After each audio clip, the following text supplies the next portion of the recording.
Désolant de voir un petit bébé qui perd la vie à cause d'un chien. Fort probable que l'on va remettre en question certaines races de chiens qui ne devraient pas exister, si on peut dire, ou vivre dans nos municipalités, ce qui serait assez dommage. Premièrement, il faut qu'un maître s'informe.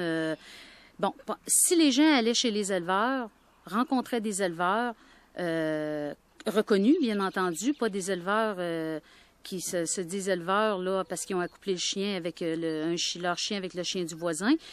Les vrais éleveurs consciencieux et reconnus vont être capables de vous dire si c'est un chien qui est fait pour vous. Comme dans ce cas-là, peut-être que le chien vient d'un élevage reconnu, peut-être pas. On sait pas toute l'histoire, on la saura sûrement pas non plus. Mais il faut que les gens achètent pas un animal, un chien sur le coup de l'émotion, ce qui arrive beaucoup trop souvent. Faut voir aussi, est-ce qu'on vit en appartement, est-ce qu'on vit en maison, est-ce qu'on travaille 70 heures par semaine, est-ce qu'on en travaille juste 15, est-ce qu'on a du temps à donner, est-ce qu'on a de jeunes enfants en bas âge? Moi, ma position là-dessus est assez claire, puis j'en parle d'ailleurs dans mon livre que j'ai écrit, mon livre qui s'intitule « Pouvez-vous vivre avec un chien? » Et Dieu sait que ça a sa raison d'être aujourd'hui avec l'événement qui s'est produit hier. Et oui, pouvez-vous vivre avec un chien? Eh bien, c'est pas tout le monde qui peut vivre avec un chien. À tous les problèmes que les gens peuvent rencontrer avec leur chien, puis même pas besoin d'attendre de rencontrer un problème, c'est l'éducation canine. Et tant qu'à moi, les cours d'obéissance devraient être obligatoires dans toutes les municipalités. C'est un minimum qu'on pourrait se donner qui améliorerait les relations animales et avec les maîtres. Puis c'est ce qui ferait que les chiens qu'on rencontre ou qu'on côtoie seraient beaucoup mieux éduqués.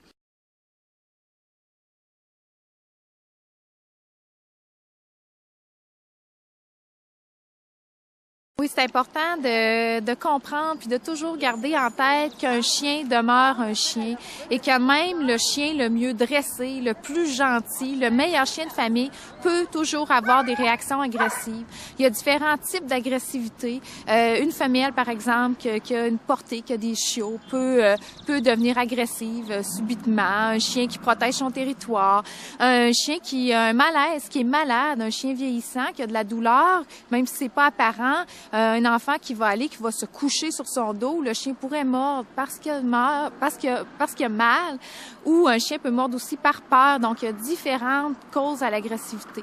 Les deux chiens qui ont attaqué le bébé, il faut savoir aussi que le chien ne considère pas un bébé, un jeune enfant, un jeune bébé qui gigote, qui gazouille, pour lui, ça fait pas partie de l'espèce humaine. Tout ce qu'il voit quand il voit un petit bébé qui commence à gazouiller, à émettre ses premiers sons, à gigoter, pour eux, c'est tout simplement une petite proie. Qu'un enfant en bas de même jusqu'à 12 ans ne devrait jamais se retrouver seul, même si c'est le chien de la famille, jamais sans adulte autour, parce que l'enfant peut adopter des comportements que pour le chien peut sentir une menace, ne serait-ce que monter sur son dos, lui tirer la queue, les oreilles. Alors, les gens qui ont des chiens doivent être très vigilants, même s'ils n'ont pas d'enfants. Il faut que le chien aussi soit en laisse, en enclos, dans sa cour, jamais sans surveillance. S'ils vont au parc, c'est la même chose. Si le chien n'a pas été habitué à avoir des contacts justement avec les gens, avec des enfants, avec des bébés, faut toujours demeurer vigilant. Un chien, c'est un chien, puis ça va rester toujours un chien. C'est pas une machine non plus qu'un programme. Fait que même si notre chien il a toujours été doux, il peut toujours arriver un accident. L'autre chose, c'est les conduites d'élevage. Quand on acquiert un chien chez un éleveur, à un bon endroit, qu'on connaît l'origine, la provenance, les parents, qu'on sait que les éleveurs ont été consciencieux, donc il y a un travail de socialisation qui est fait.